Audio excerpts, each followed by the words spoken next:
That has nothing to do with my prophet. Please just stop it. It doesn't make any sense. That's not the message he sent. That's not what he meant. That's not why he came. So you can claim as much as you want to, but I assure you the man I follow was not the same. See, I know a man who forbade the cutting down of a plant, who even spoke against those who had burnt an ant. So why is it that I simply can't understand how we claim to follow the same man? I mean, I know a man who forbade us from harming the innocent, saying he who does so would not only be prohibited from paradise, but he would not even smell its scent.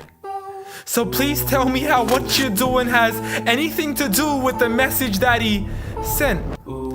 This is the man who forbade us from even scaring cattle with a knife, saying you have no right to let the animal die twice.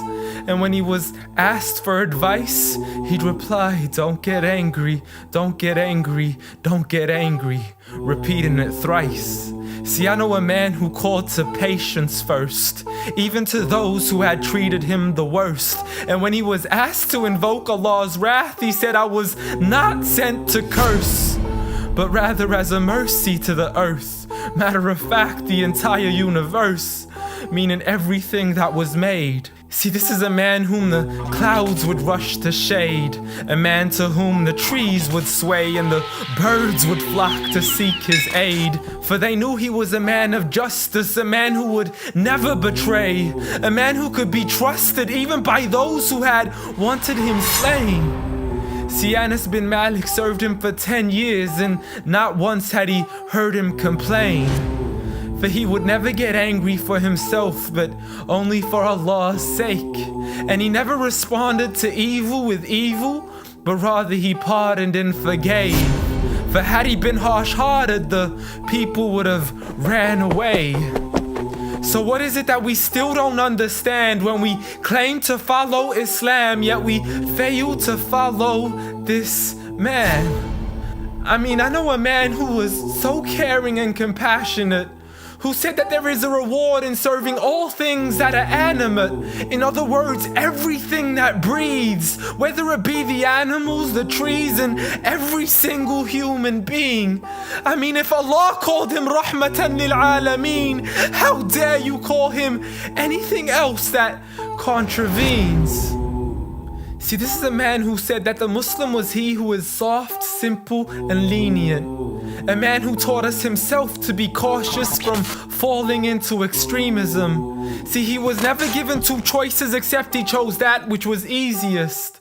Not for himself, but for his people and their convenience. See, I know a man who advocated for the freedom of the slaves.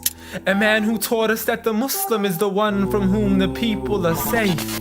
Not only from his hands, but even from the words that he says. See, this is a man who would never mock, mimic, nor ridicule, nor would he ever publicly rebuke an individual. This is the man I follow, so forgive me if this sounds unusual. But the man I know was so much more handsome, so beautiful. A man who taught kindness to the neighbors, who taught us to serve others without expecting back any favors, to spread peace to those we know and even to the strangers, to walk with humility and to simply ignore the haters. But nevertheless, I know a man who still taught us to stand up for the oppressed.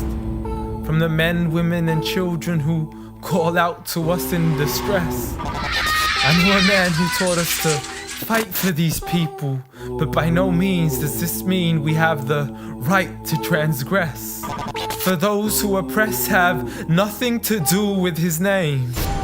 So you can say what you wish to say and continue to defame his name, but at the end of the day, I assure you, the man I follow was not the same. Muhammad sallallahu alayhi wa sallam.